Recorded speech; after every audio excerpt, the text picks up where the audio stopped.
joining us today for another episode of What's Your Why Wednesday. Today, I am joined by someone that if you don't know him, you need to get to know him.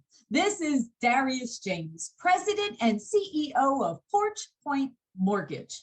Well, I have seen you, Darius, at different events, and we really haven't had a lot of time to connect. But what really interested me in hearing your why is that you are very confident in who you are, and your delivery and your messaging and how you own yourself is something that I want everyone to realize that they need to embrace that also. So today, we are going to hear a little bit about your why and what you're working on at your company. So let's jump right into it. All right, Absolutely. Darius. Most of us came into the mortgage industry by accident, but we stay in the mortgage industry because it's tied to our professional and personal why. So at this time, I would love to hear, what is your why? So first off, Laura, thank you for having me. It's a pleasure being here with you. I want to say that I wouldn't feel right if I just started talking without thanking you for having me on your podcast. It's definitely a pleasure to be with you this morning. As far as my why, that's a great question. For one, I think it is always adapting and changing as I grow as a man. I'm 29 years old. I've been in this industry since I was 19 years old. So Wow. As I grow, my why changes. When I first started, I didn't have a family. I didn't have a lovely wife that I've been married to for 4 years this summer. I didn't have children, which me and my wife have quite a big family. I have 7 children all together with me and my wife. We also have twins. So there's a lot to get up for in the morning every single day. All right. For me, and we'll talk a little bit about where I'm from and what I come from, but I don't come from a affluent background. I have phenomenal parents, right? They have supported me in ways that I can never repay them for. And I have a great support system, but I don't come from a affluent background. So when someone asks me, what's my why? My first response is survival, right? So it's that simple and that complicated, right? So my first response is survival. I'm from Metro Detroit. Ypsilanti, Michigan is the city that I'm actually from, where the crime rate is, if you look at the numbers, it'll be alarming, right? And if I don't speak that and say that, I guess that I wouldn't be doing my job so long, right? Starting in this industry at 19 years old, I wasn't very vocal about the success that I was accomplishing or where I wasn't. I wasn't walking in my true self. I still thought that I had to hide a part of me, right? I still thought that I had to fit this mold, right, of corporate America or wherever it was that I couldn't be Darius.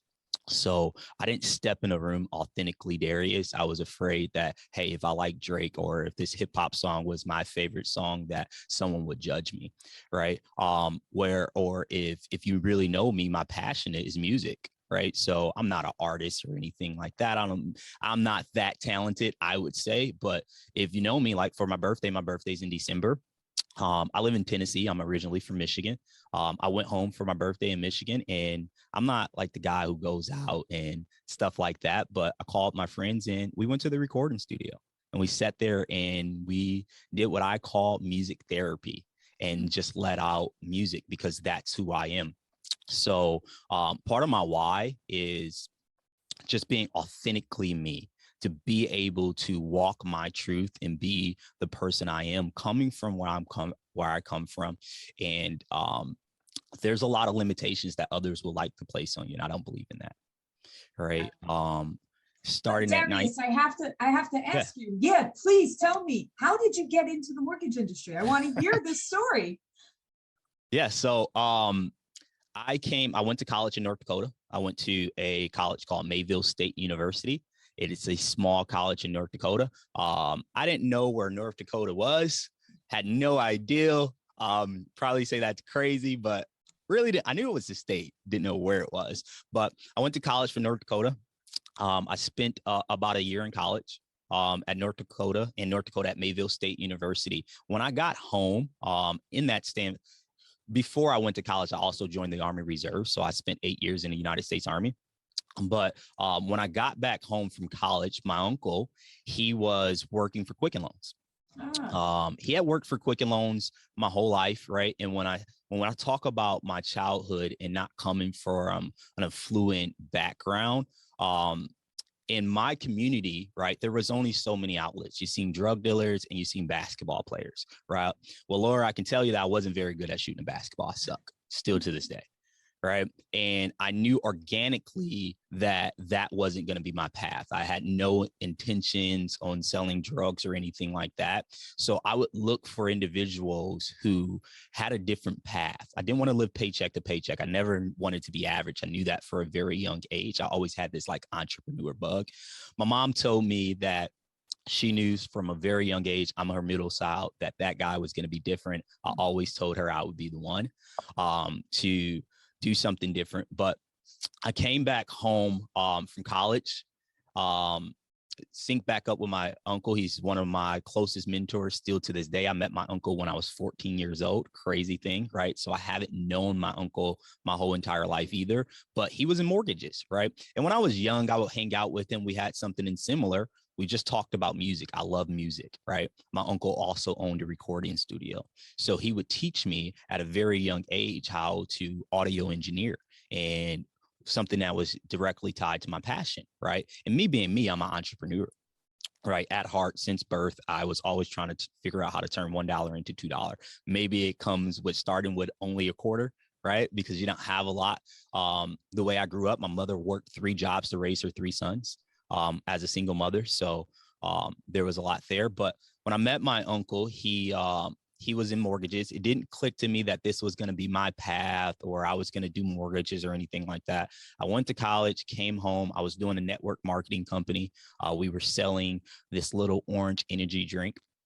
So I was traveling all around the country talking. Public speaking is my passion. If I could do anything for forever, it'll be public speaking. So it aligned. I was selling energy drinks. There was rooms packed of kids, 100, 200, 300. I remember one time at Eastern Michigan, we had a room full of 2,500 people, and I'm selling an energy drink in front of them as a 19-year-old kid. That's right before mortgages. And my uncle always told me, hey, that's a pyramid scheme.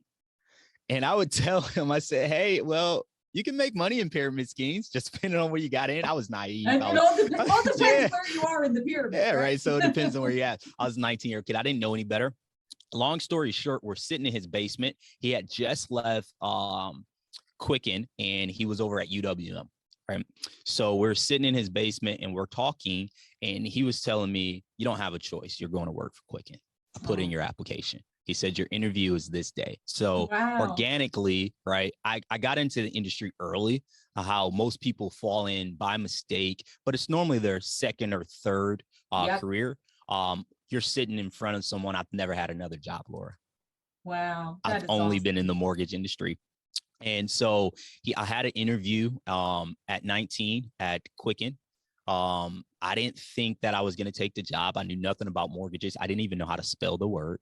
I knew you paid somebody for a home, of course, right? But I didn't know how that whole concept worked. My mother had never had a mortgage, right? So I didn't know how that whole concept worked, but I got there and it was such a colorful place, and it's such a vibrant place. So at 19 years old, I stayed there. And my very first day, I never forget it.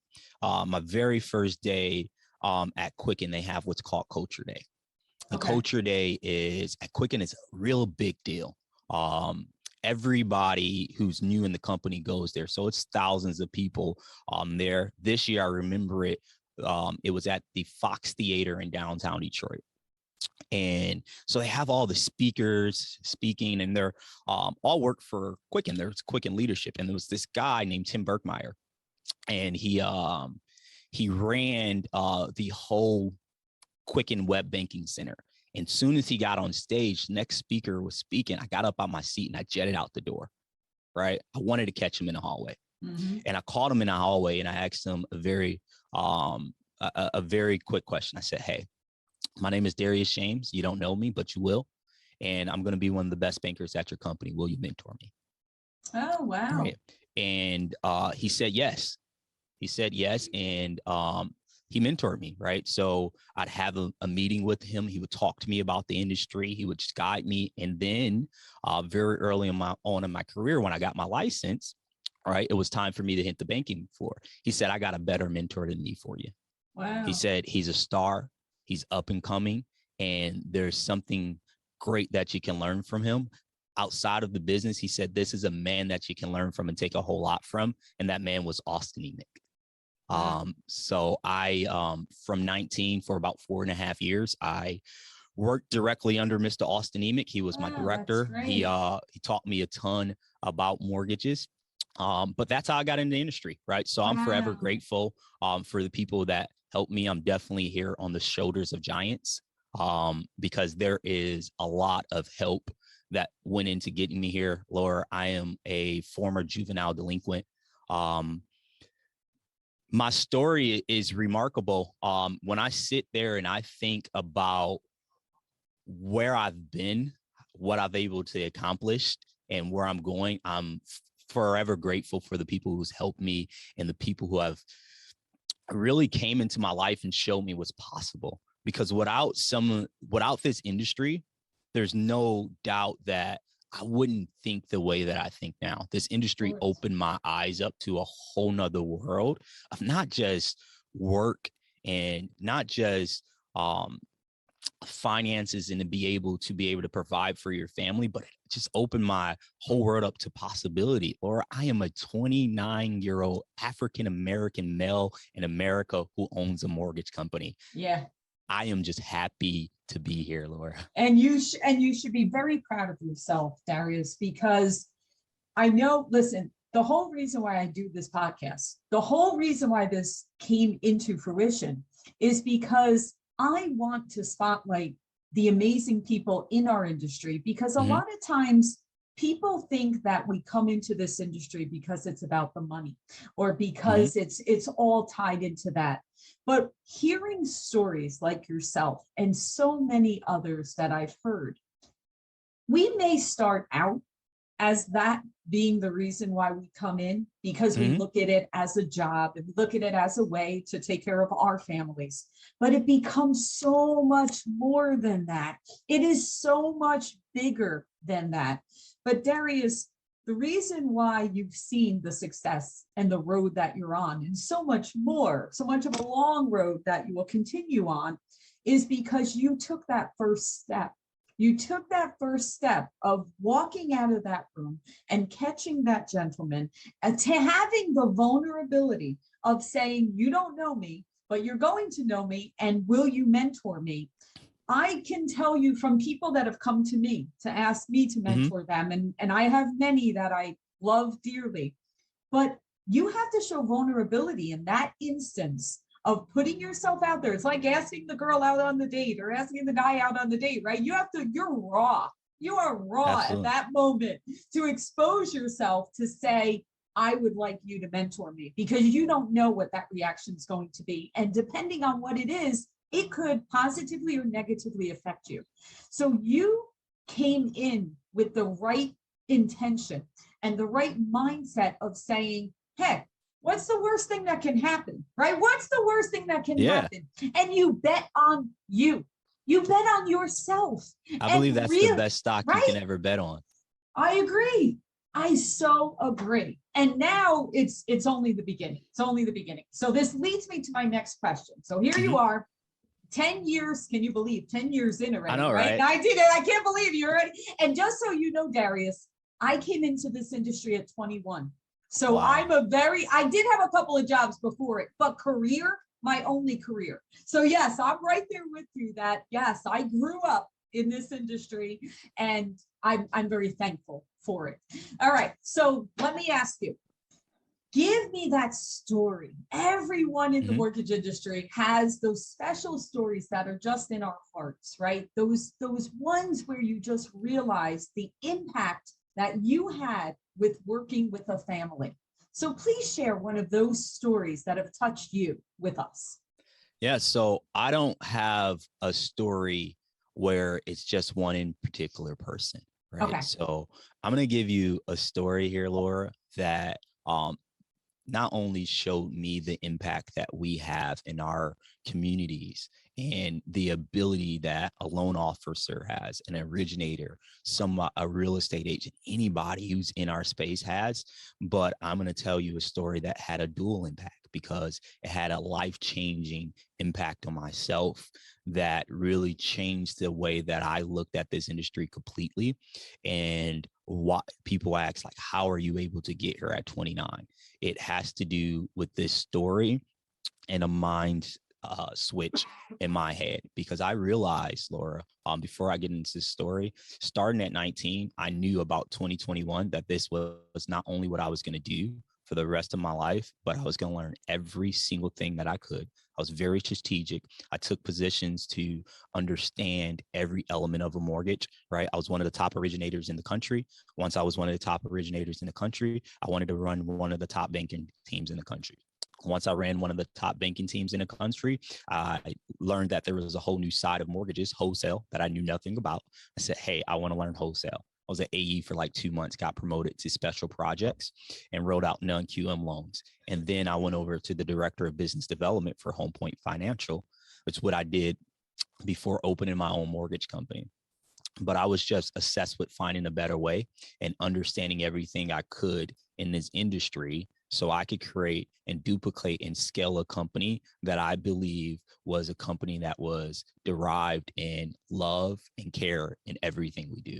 Right now, how do we get there? Why did I tell you that before I told you the story, Laura? When I was 19 years old, I remember sitting at my desk, downtown Detroit, Michigan, sitting at my desk. I would get to work before every single person. Just who I am. I'm the first person in, last person out kind of guy. I would get there before everybody because the phone still rung, but no one else was there. Right. So I would get calls that no one else would get. And therefore, my production was always higher than everyone else's because I was willing to outwork them. Right. But I was sitting at my desk and I got this call, and it would happen often. But Gladys, right, was her name. I'll never forget Gladys. She was a call. I was a refinance banker. I guess that's to set the stage. I was a refinance banker for the first part of my career. And in refinance banking, when I started, right, the market was kind of like it is now, right? Yeah. I started back in 2012. Right. Interest rates were a little high. I remember still selling 5 1/4 on FHA loans. We're not there yet, but I remember doing so. So to set the stage, that market was a heavy cash out market, right? A heavy be a advisor, show people how they can save cash flow, right? I'm a numbers guy. I've always been fascinated with numbers, always trying to make the numbers work. Right. Always trying to make, I've just been fascinated with numbers since I was a young kid. So I was naturally gifted at being able to look at somebody's financial situation, right? And being able to dig deep and go deeper than surface levels, looking at their credit report. Because in our industry, so many times are we talking to someone and we qualify them for a product because Fannie Mae, FHA, or USDA or some other entity says that this person qualifies for a mortgage, right? And we can give it to them, right? And that's our job, to give it to them. But is it the right thing to do when you haven't really dug deep and spoke to that client about their overall financial profile? You're not going to see that cell phone bill on the credit report. Right. You're not going to see that Comcast bill on the credit report. You're not going to see that daycare. Right. Unless it's VA. Exactly. So you're not going to see these heavy things. So just because the numbers in front of you say they qualify for that loan, if you don't really actually care about people, and I care, I think that's where the biggest thing comes. I'm a curious person. And if we have a relationship and you're a genuine person, the strongest characteristic my mother ever gave me is a heart. Because I lead with my heart. It's on my sleeves in everything I do. So if I'm talking to you, I actually care about you. If I'm investing my time, I'm going to care about you. So I would care about these people so much. They ask, are how much you paying for electricity? How much you paying for child support? Okay. What other bills? I know we talked about what's here on your credit report, but what other bills do you have outside of there, right? And you will learn that there's not enough money there. Right. Right. Like, so, just a personal opinion, I think middle class is one of the hardest classes to live in America. Right. Middle class is the class where you struggle with every single month, whether to pay the bills or to eat. Right. Where you don't get government assistance and you don't get help for anybody because you make just enough money to barely get by. Right. So, and that's the average American. The average American is middle class. So when you're a loan officer, that's who you're working with. More than likely. So I would talk to them and just ask really good questions and dive deep. So the story with Gladys is her gratitude. Right. So I was able to save her $1,500 in cash flow, not $1,500 in her mortgage payment. Her mortgage payment went up. Right. But her monthly expenditures, right? I cared about her enough and I wrote down every single thing. Right. All right. Gladys pays $600 for childcare for her two daughters. I would know her two daughters' names. Right. Right. I know how old they are. I know what daycare they went to. Right. But I was able to save Gladys, not in mortgage payment. Her mortgage payment went up a little bit, but I was able to save her $1,500 in cash flow every single month. The gratitude that that woman had and the things that she showed to me, right? She invited me to dinner.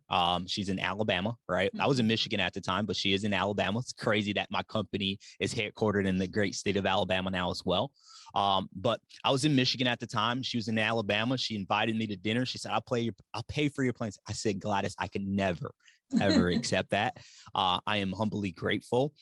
Right. So the impact that you have on other people's lives, right? Gladys was in tears. Yeah. She was literally in tears because no one had took the time to talk to her and care about her, right? Everyone was telling her she was in a good spot because interest rates were high at the time, right? And they couldn't give her a better interest rate, right? But Gladys put this information on the internet for a reason. Gladys reached out to a mortgage company for a reason because she needed help. Yep. But if we don't have the conversation, if we don't get real with people because we're scared, right, to do our job, then we won't know to help these people. And truly how to have that impact and a lasting effect. We're sitting here, right? I was 19 years old when this happened.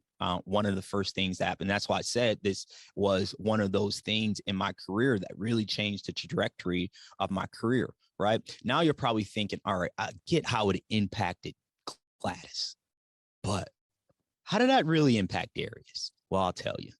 I was a 19-year-old kid, right? Like we were saying, it's a reoccurring theme. I was a 19-year-old kid when this happened.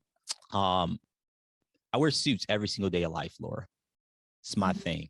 If you ask my wife, if I step out the house, 99% of the time I have a suit on. People think it's overkill, right? My guy, Christopher Griffith, he'll never wear a suit like this, right? Every single day, not kind of his thing, but he said, you know, it works for you. And I told him the same thing as well. I said, hey, the reason I wear a suit every single day is because when I was a kid, for one, I always said that I wanted a job that I could wear a suit in. Right. So when I got the job that I could wear a suit in, right, a loan officer, everybody at Quicken wears a suit every single day to work. Well, I was broke. Didn't have the money. My parents didn't have the money. Didn't have anybody I could go to. My suits came from Value World. Right. So I wear a suit every single day to work from Value World. It didn't make me any difference. I didn't care. I wanted to wear a suit. I wanted to look good. To me, I was fly. Right. I had a leader who pulled me aside and he said, hey, Darius, when you start making commission checks, I want you to do one thing for me. I said, absolutely. I respected the man. I said, absolutely. Shoot. He said, every single time you get a commission check, buy a suit. I've done that for a 10-year career. Wow. Right. So I say that to say that's just giving you a little more context of who I am and how and why this impacted me so much. Right. You know, but it's funny, Darius, and you know, so many things you're saying, of course, is resonating with me, and of course, leading with our heart is so vital. And you know, I always say that we are it's a privilege and an honor to Mhm. serve people in the mortgage industry, right? For Absolutely. us to have our knowledge and our craft and our skill of what we know to be able to change other people's lives is a blessing. It is absolutely a blessing. But sometimes we lose sight of why we're doing it, right? Mhm. Like the Gladys. We Mhm. lose sight of Gladys. There's a Gladys every single day, right? Change the name, but it's a Yes, Gladys, ma'am. right? And I think about it the same as if we were a doctor, right? Mhm. If we were a doctor, we can have our patient come in and we can, okay, patient, tell us what's going on. And we can answer that one little question and send them away with their prescription, or, tell them the answer to whatever it is they asked. Or we can do a comprehensive physical on them. And we Mhm. can take a look from top to bottom and sit down and understand everything about them, and then be able to properly diagnose or put them on a plan to make sure they live a long, healthy life. We have Absolutely. that same choice. We can have someone reach out and say, I would like to refinance. And we could quickly analyze that they're paying 3.5. Now the rate is 4.5, and say, no, you're good. That would answer their question.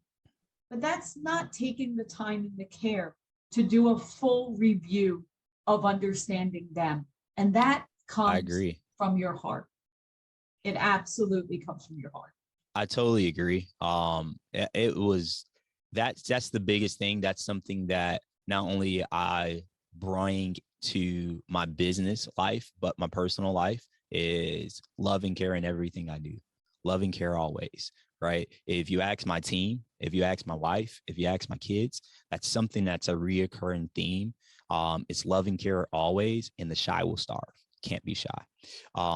But the way that Gladys story really resonates with me and how it impacted me is because Gladys was in tears, but what she didn't know is that 19-year-old kid on the other side of the phone, right, in the office, nobody else in the office, right? It's 6 o'clock in the morning, no one else in the office, was also in tears. Right. Because what she didn't realize, her gratitude and her thankful that she was giving me because I was changing her life, she had no idea that she was changing this inner city former juvenile delinquents kids absolutely life. When I started in the mortgage industry, when someone says they don't have two quarters to rub together, I didn't have to, like, I couldn't buy a McDonald's sandwich if I wanted to, right? But what I had was drive. What I had was passion, to be obsessed with finding a better way. Coming from a crime-ridden community and knowing the likely outcomes of certain paths had me obsessed with finding a better way, right? Early on in my life, I went down the wrong path and I recorrected early. And it's one of the biggest blessings that I've ever had is that I moved out of my community in the 10th grade, right? Not because it was planned. My mother got a new job in a different city that was a little further away from where I grew up, and I made different friends. So if you show me your friends, I'll show you your future without a doubt. My best Yeah. friend, team lead underwriter UWM. Oh, Second he got out of awesome. college. Second he got out of college, I said, "Come on, get in the ball game." Right? Because that's another thing that I'm super, super passionate about, Laura. um Being so young and accomplishing this success, other people don't know, right? People Right. don't know is the barrier to entry to the mortgage finance industry is 18 with no felonies. Right. People don't know Right. that. Think about that, right? Right. You are correct. The barrier to entry to do what we do, right? It's 18 with no felonies, right? Where if you look in the country, right, $100,000 a year average salary for a loan officer, Right. right? So they're not telling us this. That's not being told at the career fair, Yeah. right? That's not And being. and bottom line, Darius, I mean, in order for us to truly serve all Mhm. communities across the United States, we need those same people from those communities working in the mortgage industry. That Absolutely. is one of the problems, just like you said, not communicating it at the career fairs or not educating that what the barrier of entry is. We need that total diversity within our industry, because that's the only way we can serve the communities across the entire United States. You don't know what you don't know. That's right. And I think a lot of it is these communities don't know that the opportunity is there, right? Not only to be able to have a career path, but when you look at home ownership, equity positions in America throughout different demographic groups, right? It's not that people don't want to own homes. It's not like that. It's just they don't know, for one, how easy and how attainable home ownership actually is. It's a lack of education and financial literacy. So I think that's when we talk about why we're here, and the whole premise of your podcast is what's your why? One of my biggest whys is to show it's possible, right? To show that I'm actually that individual. People from where I'm from know me. When I go there, they're going to recognize me. I'm not just this night guy that says, hey, I'm successful and I'm from here. No, they remember me when I was there, and I'm from there. So showing what's possible to open the door, whether it be for my sons as far as legacy to take my company to the next level, or just someone like Darius James was 10 years ago, 15 years ago, sitting there looking for someone who looked like me, sound like me, that was from my community, that did something else that was successful. That's what I did not see when I looked around my community. And I was searching for that. I was searching for that individual that I can latch on to, that had a vehicle, that didn't end up being in a gravesite or in a jail cell, right? Or on a basketball court, because as we said, I can't play ball. I suck. I'm not joking. Like, you should definitely pick me last, right? So I knew that wasn't. That's okay. I knew that wasn't going to be my path, right? So now that's right. And Darius, someone said it to me once, and it really resonated to me, for being a woman in the mortgage industry. And you can't be what you don't see. So you are what they see. That's exactly right.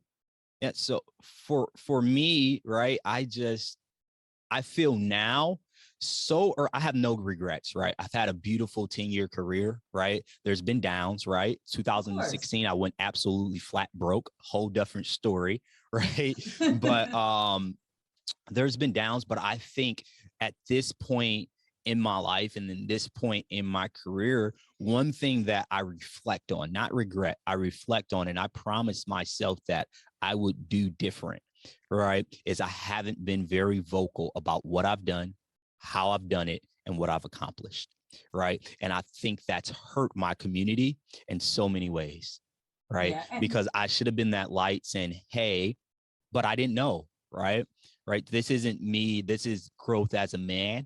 This is me having my own family. This is me having my own kids. This is me owning my own company, and thinking like, hey, that I have a duty to my community to not only win, right? Not only achieve, but show, demonstrate, educate, display, right? Not to brag, not to boast. And that's the thing for me. And that's why it was hard for me. And that's why I didn't really personify what I was doing and how I was accomplishing it, because I never wanted to come off as bragging or that I'm better than someone else. But I think it's my time. I think that if I don't do it, then I won't ever be able to sleep good at night. If I don't tell people what's possible, if I don't open up a path and be very vocal, like, hey, this is a $7 trillion industry a year, as Eddie P says. That's my guy, by the way. And wake up. If you're in this industry, wake up. Get off your butt and put in some work. We need you. And we need you. We need all of them. We need new people coming in. We need the people that are here being able to serve and lead from their heart. And Darius, you're correct. I can tell you, I suffered from exactly the same thing, because I was just like you, grew up in a middle class family, never owned a home. I didn't know what a mortgage was either. We didn't have one of those either.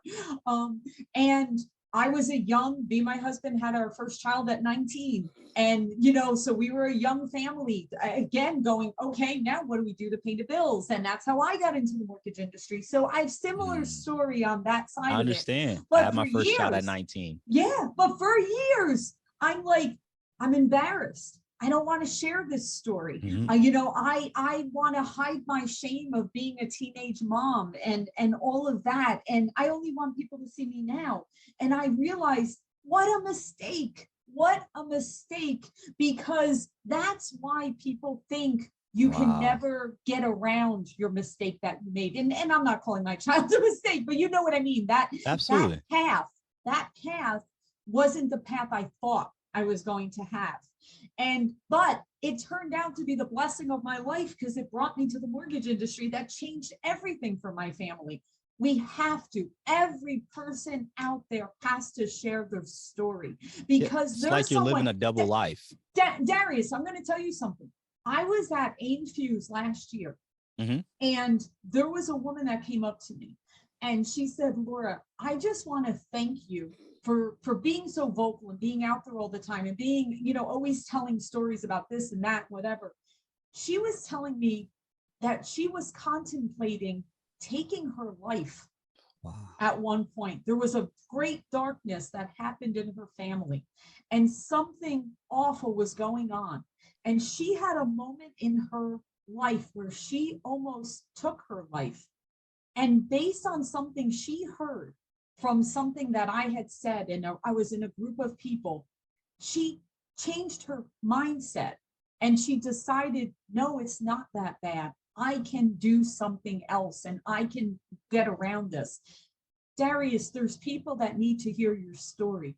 There's people out there that need to know what you did and how you did it so that they can relate to you and they can understand that there's possibility. What you just said, right? There is possibility. Whatever that possibility is, it doesn't have to be the mortgage industry. We would love for it to be the mortgage industry, but whatever it is, share it. Share your light with others. Share your story. Everyone needs to hear it, because the people that it needs to connect with, it will.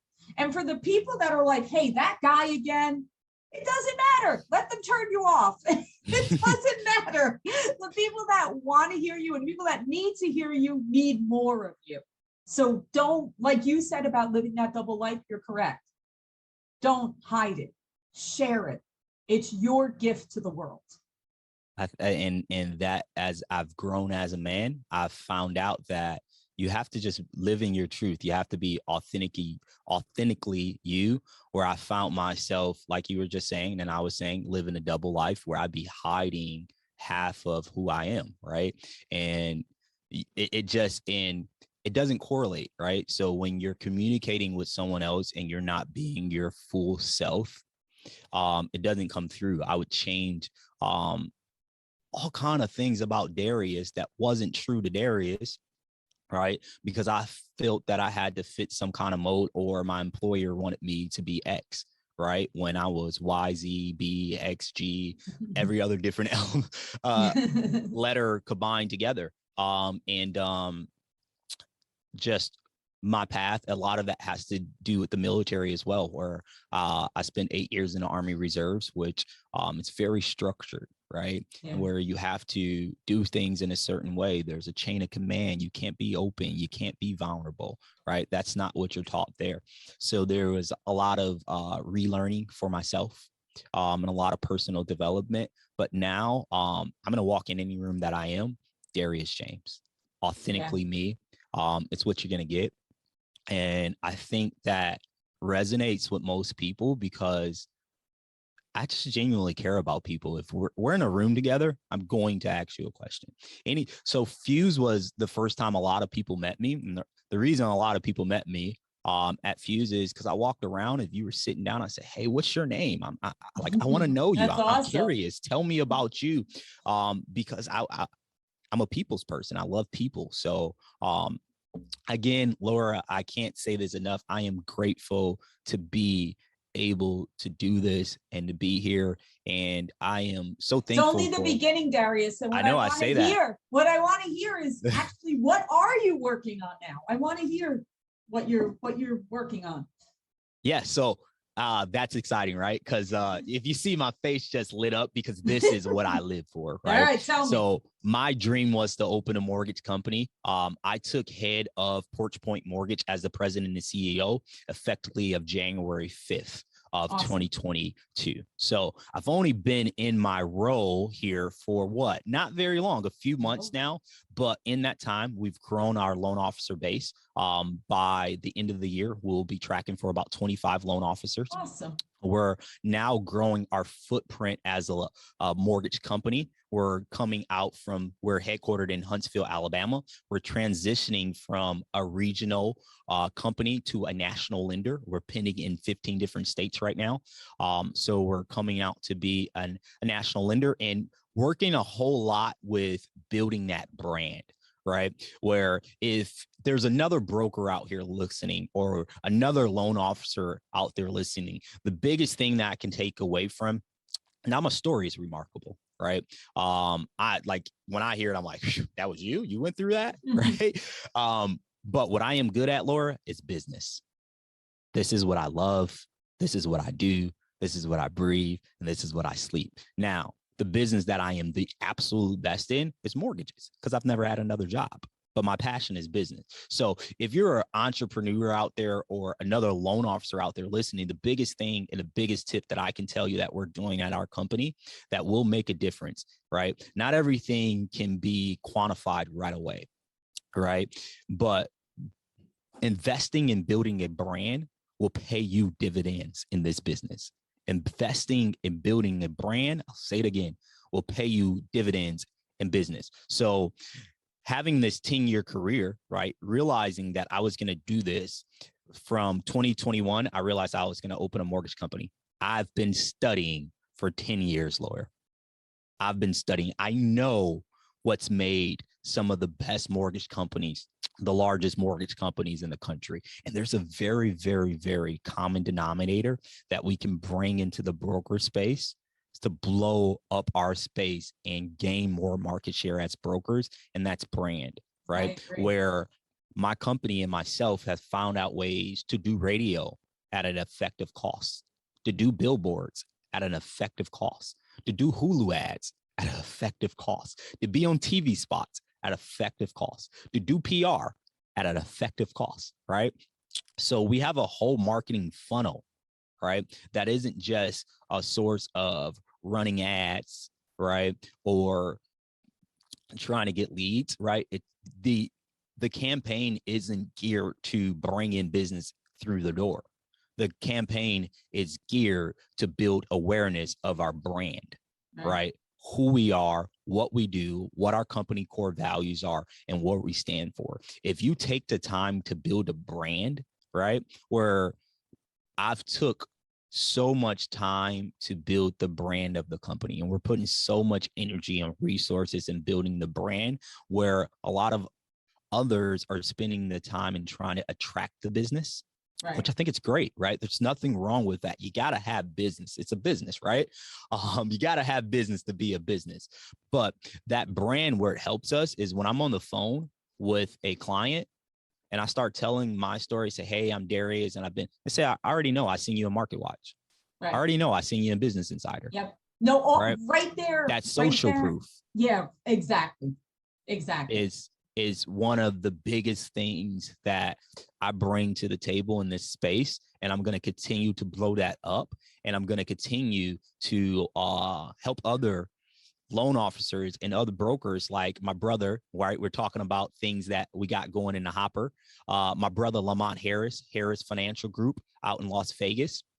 He's killing it. But we're working on a show right now, right? Where when you turn on TV, there's all the real estate TV shows. Yeah. Right. But there's not a whole lot from our perspective. Right. There's not a whole lot from our side of the financing table. So we had the unique opportunity when we were in Atlanta at EPMX to meet with an executive producer who has a few shows on Netflix currently. And we are working on our pilot to pitch currently awesome. To Netflix and a few other blockbuster venues to have a new show, right? Which is all about not only about the mortgage industry, but financial literacy to clients, right? And just providing a different look at our industry. So that's another thing that we have going on, as well as me and Lamont Harris as well. We're working on an association, right? Where our association, I love AIM, and I'm forever going to be a part of AIM. I'm very grateful for what they've done for the community, but I do think there's still a void.